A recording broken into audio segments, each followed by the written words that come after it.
Well, today is a special day. Michael, I'm so happy you're here. Hello, thank you. Nice to be here. Look at this beautiful, classic, legendary logo, Sunset Boulevard. And you're making your Broadway debut. I am, yeah. I can't quite believe it. I'm spending most of my time pinching myself. Well, you are no stranger to the stage. Looking at your resume is like looking at a list of every great musical in the history of the art form. You know, My Fair Lady and Oklahoma and Phantom, and the list goes on and on. This is not your first experience with Sunset Boulevard, though. It's not. Actually, I did, for BBC Radio 2, I did a concert version. We did 2 nights in Cork, in Ireland, at the Cork Opera House, randomly. And Michael Ball was playing Joe Gillis, the part that I'm playing now, and Petula Clark was playing Norma Desmond. But I was Artie. Mm-hmm. The best friend. Yeah, so I've upgraded. And that was just for radio, or did you have a live studio audience as well? No, we had a live audience in the Opera House for 2 nights, but they kind of pieced the 2 shows together for the radio show. And this production started over on your side of the pond, as they say. Yeah. And I understand that when the idea of bringing it to Broadway first came to Glenn Close, she said, "I'm only doing it if Michael comes with me." She did, yeah. It was it was kind of a crazy, again, another pinch yourself kind of moment. We were at the Zitz Probe, which is the first time you sing with the orchestra. And we got to the end of the Zitz Probe, and the producers from London came up, and I was standing next to Glenn at the time, and she said, they said to her, "We really need to take this to New York. I think it would go down really well there." And she just went, "Well, I'm not doing it without him." And she put her arm around me, and I was kind of standing there going, "Oh my God, this is amazing. Let's hope." But, you know, people talk in this business. There's a lot of talk, and people go, "Yeah, I'd love that, I'd love that," and then nothing happens. So, you know, I kind of took it with a pinch of salt. How much time was there between when you finished the run in the UK and when you came over to do it here? 8 months. So it was long enough to forget it. So we started rehearsals, and we were like, let's just start talking through the scenes. And I was like, oh God, yeah, I haven't even looked at the script for 8 months. So we started doing the scenes, and then kind of crazy muscle memory thing. The words were just coming out. I was like, how do I know this? I haven't even thought about this for 8 months. So. And you're working with Lonnie Price at the helm, a legendary director. He is a dream. I love Lonnie Price. He's just such a lovely guy and such a great director, great visionary. And I mean, the great thing about Lonnie is that he was an actor. So he's come from a point of view of understanding where we come from. And then he's able to translate his ideas to us. There's a lot of directors out there who are great directors, but they're not necessarily what I'd call actors directors. Mm-hmm. People who, you know, they have a great vision, but they can't necessarily get an actor to understand what it is they want from them. Lonnie's just brilliant at that. And he's great at telling me when I suck. He just says, is that the wording he uses? Kind of, yes. It's a very American word to use, isn't it? He's like, yeah, Michael, that's not good. We won't do that. or you know, it's kind of like, I'll go, oh, you know, Lonnie, I'm thinking we should try this. And you know, I'll go, okay, give me another 3 shots at it. You know, so I'll do it 3 more times and then.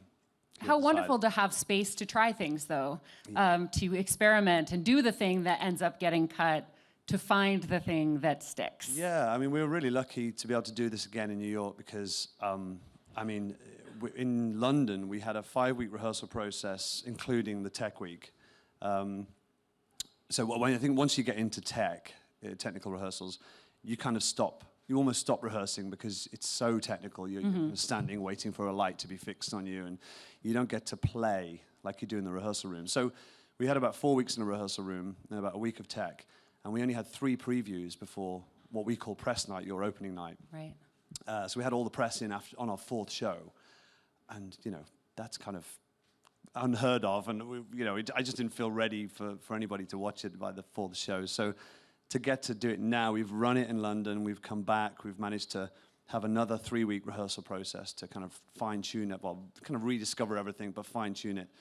And then, you know, now I feel like, you know, we're in a good place, and apparently we've been well received. I haven't read the reviews, but apparently they've been good. So yeah, they're pretty good. Okay, I'm assuming by your smile that means very good. Okay. But yeah, you're. I don't think you're in any. Oh, you say danger. pretty as in like Very, right? Yeah. Okay. 'Cause Did you we hear say it as pretty like, as in yeah, kind of quite. Let's let Well, the word quite as well. You say quite as in very. In England, we say quite as in kind of average. I actually want to talk Quite to you good. about this because you have this really funny web series that you're doing with Broadway.com about your experience backstage and as part of the whole Sunset Boulevard process. And one of the videos is getting used to American terminology versus British terminology. You poll your whole cast about how you say the word I would call aluminum. Yes. And it drives you crazy. Yes. Well, we spell it with another I, so we Right. pronounce it aluminium.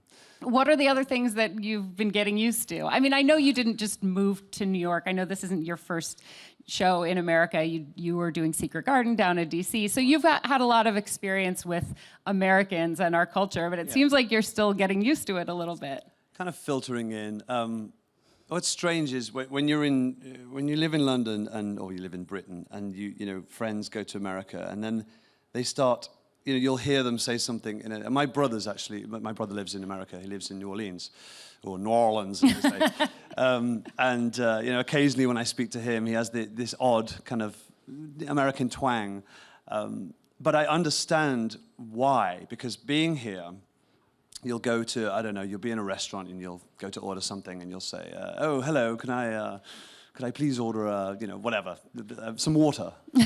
Sorry? You know, immediately you're starting to shift the way you speak so that people can understand you easier. So you haven't got to repeat yourself all the time.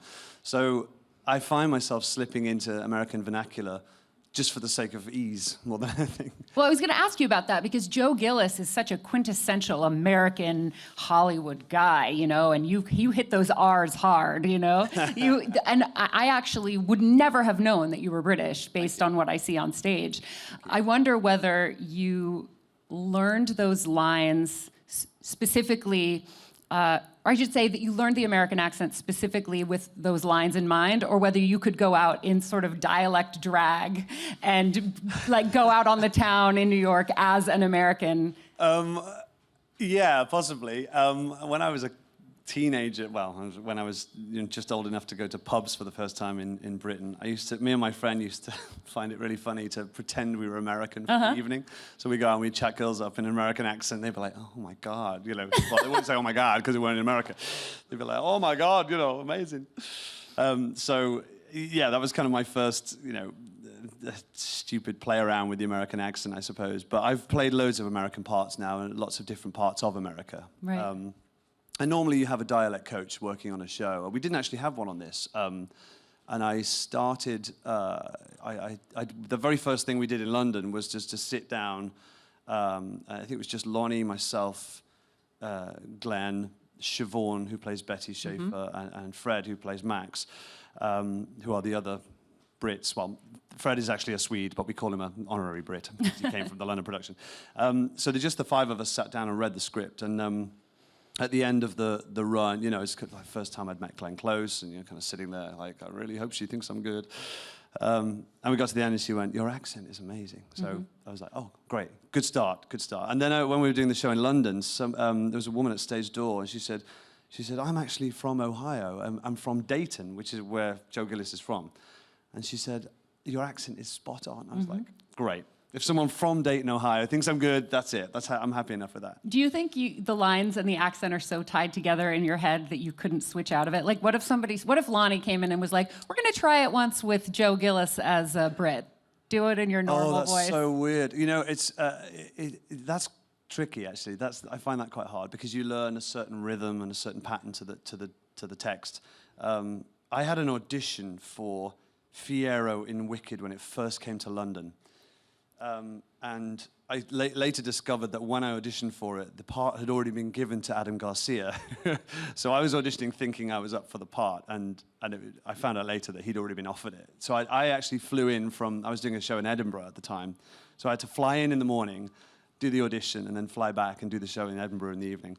And Edinburgh's in Scotland, for anyone who's not familiar, and it's quite a long way away. And anyway, so I went in having seen the American version of the show, and I'd learned all the dialogue for Fiyero in American. And then the casting director at the time went, oh, darling, no, it's in English. So I suddenly had to, As if we don't having learned speak this whole English. script in American, I was like, oh my God. So So that was an example of where suddenly, you know, it's kind of jolts. And it was quite hard to do. But the part had already been given away, so Why it would they didn't even matter. bring you in for a part that had already don't been ask. given No, away? I don't know. I guess think they there are wanted me to elements cover. of the business I'll never understand. Yeah. But you must have had some dialect coaching as well, just being trained in the theater, because you're from Liverpool, and you don't talk like you're from I Liverpool. don't talk like that anymore now. No, I didn't really have a very strong Liverpudlian accent when I was a kid, but I mean, I was 12 when I moved from Liverpool to Cheshire, which is near Manchester, and Mancunians tend to kind of hate Scousers, and Scousers hate Mancunians. There's like this kind of rivalry because of football, of course, soccer. And so I got teased a lot at school for my kind of Scouse accent, so I very quickly managed to let the accent disappear and fit in. And then I've been living in London since 1999, so 18 years now. And working pretty much nonstop. Thank you. Well, kind of. Thank you. It's that thing people say, oh, you never stop working. And, there's times when you have gaps because of the timing of auditioning for particular shows. And you might finish one job and then you audition for something, but that doesn't start for another 6 months. And then you're trying to find work to fit in the gap. So a lot of it is timing, a lot of it is luck. So there are times when I'm not working. But people seem to just assume because you kind of land the big parts, kind of again and again, that you never stop, you're always constantly in work. That would be very nice. Yeah. Well, you're also 2-time Olivier nominated. Thank you. And there's no surprise there.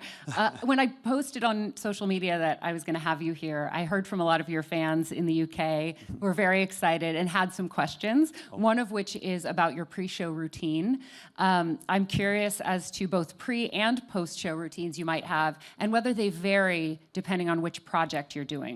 For example, is your Sunset Boulevard routine different than your Love Story routine was, or your Phantom routine? It's a really good question, actually. I try and keep the routine the same. I have slightly different vocal exercises that I will do depending on the kind of vocal part I have to sing. But I always do a vocal warm-up. Generally, I try and get into the theatre with enough time to calm myself down, and quite recently I've been, because we have had this just crazy rehearsal schedule of just during tech you're kind of in 12 till 12 every day, so you'll arrive at the theatre at midday, and then you'll have like a 10-minute break in the afternoon, you'll have dinner for an hour, and then you have a 10-minute break in the evening, and you finish at midnight. So they're long days. So during my dinner break I'd get into the routine of just kind of putting like a meditation tape on, just to kind of relax and center myself, but without actually falling asleep. Because when you fall asleep, the voice kind of drops, and then you need to re-warm it up and everything. So that's kind of been working well. But yeah, generally the pre-show preparation is kind of the same. I don't kind of put music on or anything like that. I have a quiet room.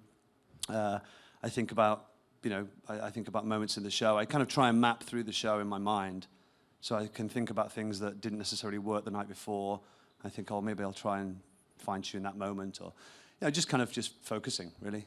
And yeah, doing some straw work, blowing through straws to warm my voice up. What? Tell me about that. It's basically kind of just straw work. It's very nerdy of me, but I live for this kind of nerdy stuff. You blow through a straw, like a small cocktail straw, and you can do what you call resistance training to strengthen the vocal folds so they can cope with the amount of air that might be blasting through the vocal folds. So they still meet rather than part. Okay, that's the basic part of it. And you can also do kind of warm-ups with the straw to just realign the vocal folds, make sure that they're connecting properly. I want you to show this in your next Broadway.com video. Oh, then I will, okay. Yeah, consider it requested. I also want to know about what kind of physical training you're doing, because if there weren't enough reasons to go see Sunset Boulevard already, the opening of Act 2 has you walking out in a tiny blue bathing suit. Someone's seen it. Thumbs. Yeah, it's worth going back to see multiple times just for that scene alone. And I think I'm interested in the whole workout routine, but specifically, what are you doing for your pecs? Because, oh my gosh. What an embarrassing question. Yeah, I have to stay in shape. I mean, the interesting thing with this was the very first day of rehearsals in London, Lonnie, the director, Lonnie Price, came up to me and he said, "Oh, by the way, Michael, beginning of Act 2, I've got this idea for you of getting out of a swimming pool." And I was like, "In a scuba diving outfit?" He's like, "No, in a really small pair of pants." And I was like, I'd just come back from holiday. I'd been eating whatever I wanted to eat. I'd been drinking beer. I'd put loads of weight on, and I had a gut. And I was just like, "Oh, Lonnie, no! Why didn't you tell me this like a month ago, or when I got the job, 2 months ago, or 3 months ago, I think it was, before we started rehearsals." So I had to do, and I have 3.5 minutes off stage during the entire 2.5-hour show. So I was called for every single rehearsal. So 10 till 6 every day was the rehearsal schedule. So I'd get into work at 10. I'd go I'd finish at 6. I'd go straight to the gym, the local gym near the rehearsal studio, do a workout, eat, go home, go to bed, repeat. It was the most boring time of my life. I mean, it was amazing. I was rehearsing Sunset Boulevard with Glenn Close. It was great. But in terms of the regime, yeah, I had to be strict with myself. And, I'm on a strict diet because, I'm a fast approaching 40, and it's harder to keep the weight off here. But I'm just trying to cut down on the amount of sugar I eat, and it's hard in America. Everything is laced with sugar here. Donuts, pancakes. I'm just looking at it all in the window, dribbling. Well, luckily, at least for that reason, it's a limited run. So pretty soon you're going to be able to order all of it and eat. Well, this was the thing when I finished the show in London, and there was no guarantee on us coming to New York at all. It was quite a long time before we found that out. Finished the show, and I was like, right, that's it. I'm going to eat whatever I want. So I just went on a complete binge. And what was the first thing you ordered? Oh God, what was the first thing I ordered? I can't remember now. Probably something like cheesecake. I love cheesecake. It was like, give me that huge slice of cheesecake. In fact, give me another portion. I'm going to eat whatever I can. Well, you're in the right city for that now. Yeah, I know. That's the hard thing about being on a diet here. It's tough. That number, Sunset Boulevard, that opens Act 2, is not just about how great you look in that swimsuit. Thank you. And not to downplay that part of it, but it's also in a really complicated time signature, and you're changing your clothes, and you're singing high notes while you're reclining on a beach chair. And I mean, that is such a masterclass in its own right as what it takes to really nail a scene. Can you talk about that, complicating all of those, or combining all of those complicated elements? Yeah, well, thank you for saying that, because for me, it's the hardest moment in the show. It's the hardest song in the show. It's just rehearsal. You just have to rehearse the song and know the song inside out, back to front. And when we were in rehearsals, because it's in 5/8, I don't know any musicians out there, but 5/8 is just, so you're singing like, the time signature is 1, 2, 3, 4, 5, 1, 2, 3, 4, 5, 1, 2, 3, 4, 5, and you want to sing 1, 2, 3, 4, 5, 6, 1, 2, 3, 4, 5, 6. You kind of want to do like a 3-time swing. That's what your tendency is to do. And Andrew Lloyd Webber wrote it especially because it's uneasy. It's not easy to listen to. It doesn't settle. So you're constantly feeling like it's anxious, and it's a brilliant song. But trying to learn how to sing it in 5/8 was just the hardest thing for me. It was very difficult for musicians and other singers out there. I'm sure it wouldn't be quite so difficult, but trying to do that, and then of course, then you start saying, and Lonnie was going, right, okay, now we want you to, you come out the pool, towel yourself down at this point, go and take your. Get a robe, take your pants off, don't let the audience see, obviously. Pour yourself a drink, so there's a lot of business to do. And in London, we finished the song standing at the front of the stage, kind of toasting, kind of ironically toasting the audience. And Lonnie had this original idea that I'd sit down during the note, because it was like I don't care. It's the idea of the way Lonnie wanted to portray Joe Gillis in this was that it was almost like a trial, and he was justifying his actions, and he was, as a narrator, constantly talking to the audience, saying, I got here because of a series of events. What would you have done? How would you have dealt with this situation? And Sunset Boulevard is kind of the moment of saying, the curtain comes up and he's there. He's living in a house still. He's swimming in a pool, eating well, drinking. He's being a kept man, and he's saying, yeah, how would you have dealt with this? Yeah. How would you have dealt with these series of events? And so that's essentially what he wanted to get out. So the end of the song in London was toasting, but he had this idea. He was like, I think it's going to be really cool if you sit down while you're singing that top note. And I was like, okay. So we rehearsed it, and I was like, oh, I'm going to get to the top note. I won't try and sing it now. I'm warmed up. And then I went to sit down, and I was like, I was like, Lonnie, this is never going to work. I can't sit down while I'm singing a top F sharp. And he said, okay, just keep trying. And I just, rehearsed it more and more and more, and now I can do it. You're nailing it. Well, thank you. But, it's I call it the juggling song. I feel like I'm just juggling so many things, trying to, because you want to concentrate on the text. Sure. So all this stuff you have to do has to be second nature. So and only by repeating that and rehearsing it so it's muscle memory can that become second nature, driving a car, riding a bike. Sure. Speaking of cars, there's a pretty beautiful one that drives onto the stage in the middle of that show. And between the car and the orchestra, this huge orchestra being on the stage with you, does this incredible job of capturing the grandeur of Sunset Boulevard and of Norma Desmond's palatial mansion without needing the set to be super ornate. And I think it comes across so beautifully and so perfectly.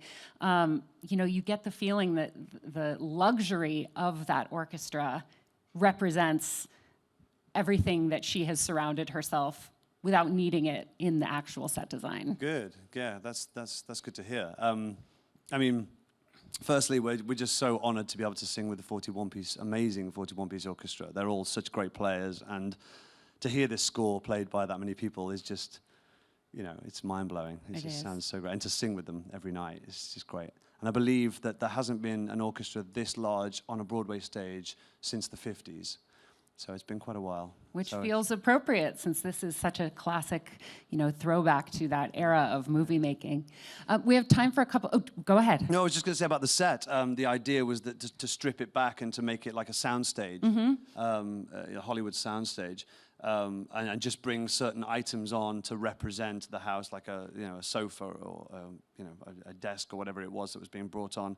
But what's great, I think, about stripping it back is that you're forced to kind of just listen to the text. You're forced to listen to the story and engage with the action and the actors, rather than sitting there going, "Oh, isn't that a wonderful staircase?" Or it's so basic. You're kind of almost kind of shrink wrapped into this story, and I think Lonnie's done a great job with that. I think it's perfect. I think it would be distracting to have too much, to have it be too ornate, but the elements that are brought in capture it perfectly. How do you feel about taking a couple of questions from the audience? Sure, yeah, why not? Hi, Hey. hi, how you doing? How are you?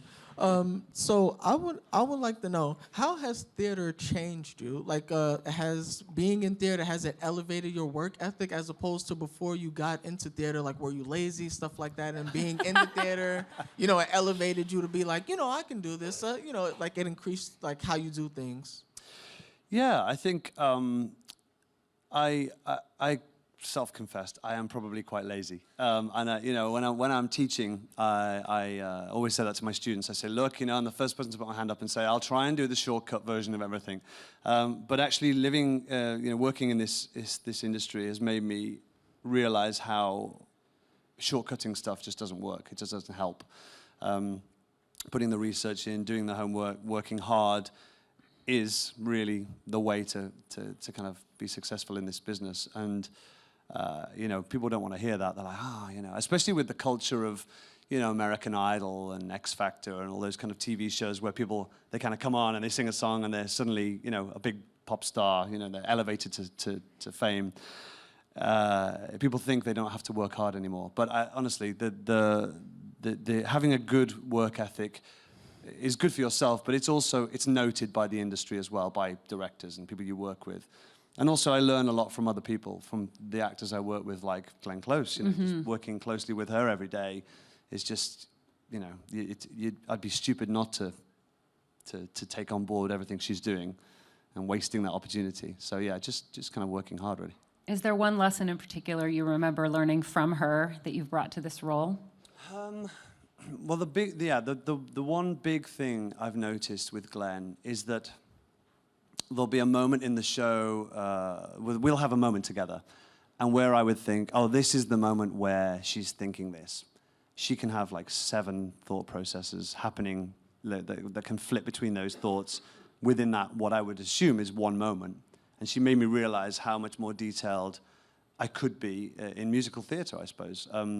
There's a real, there's a I'd like to say the word snobbery, but that's a bit extreme. But there's kind of, occasionally people turn their nose up to musical theater actors because they're like, oh, you're a musical actor. You're basically a singer who says a few lines. But for me, I think musical theater is the hardest thing. I've done Shakespeare, I've done plays, I've done film. I really think musical theater is the hardest because you're juggling so many things at the same time and trying to make sense of it, trying to make it real. Yeah, well, you both do such a gorgeous job. Thank you. Let's take another question. Hey, Hi. Michael. So I know, like, sometimes on stage, each night you try to do something maybe a little bit different or it just comes out different. Do you try to change up a performance in each night, or have there been any mistakes where you had to, like, fix or get around on stage? Well, it's kind of 2 questions. So the first one is, do I try and change things? I don't try and change things. I think the idea really is to be open and accessible as an actor to what, for instance, Glenn would give me every night. She might deliver a line slightly differently, and the idea is, as an actor, you have to be open within character, open to that change, and be able to respond accordingly. And actually, that's what's really exciting. When you trust somebody you work opposite so much, like I trust Glenn, because she's like one of the best actors in the world, I know that, we can play together. So she throws something different, I can throw something back. She's going to respond to that, and we're not just going to lock each other down and try and do the same thing as we did last night. Obviously, there's parameters. The idea is you have the same process and the same thought, going through each particular scene. But there's always those micro moments that can be just slightly different and more exciting. Has there been anything that's gone wrong? Sometimes you'll fudge a line, or you'll, have a moment. Hopefully not in an English accent. You trip over your tongue or something like that. And sometimes you can just move on from it. Sometimes you want to reference it, make a joke of it. But just kind of staying real, staying in the moment. Great. Hi, Michael. Hi, how you doing? I was wondering, are there any conceptions about Americans that you found to be untrue? Any conceptions about Americans I've found to be untrue? Well, what's interesting, actually, is living in London, I always had the perception that New Yorkers were really tough and really mean and scary, and I'd be shouted at walking down the street. So when I arrived here, I was kind of like, okay, keep my head down and brace yourself. And I've had the most amazing experience with the people here. Everybody's so friendly. Everyone's willing to say hello to you and smile, and it's been really refreshing. So I've had so far I'm having an amazing time, and touch wood, that continues. I'm really hoping that's wood. Touch laminate, hey? I don't know. I'm sure it's wood. Have you had a chance to see any other shows while you've been in town? Yes, I saw The Color Purple with my friend Cynthia Erivo, which was amazing. And she was just amazing. won the Grammy Award last night. Last night, yeah, which is so great. Yeah. She's just gone. She's elevated to huge stardom. And what else did I see while I was here? Well, there are 3 other Andrew Lloyd Webber shows on Broadway right now, which is quite an accomplishment. It's amazing, isn't it? I know you've just posed for a big photo shoot with the cast of Cats and School of Rock and Phantom, which is pretty legendary. It's the only other composer to have ever had 4 shows on Broadway is Richard Rodgers. So that's an amazing musical theatre historical achievement, really. Isn't it? Are you hanging out with Sir Andrew at all? You guys become friends? I did do a bit in London. Yeah, he invited us over to his house in London, which was just amazing. Well, it's not in London, actually. It's out of London. But when we were working there, he said, come down for the weekend. So, me, Fred, Siobhan, and Glenn went down for the weekend, and he has the most amazing art collection. Spent most of the day just wandering around these rooms going, wow, look at this artwork. But he's such a lovely guy. He's just...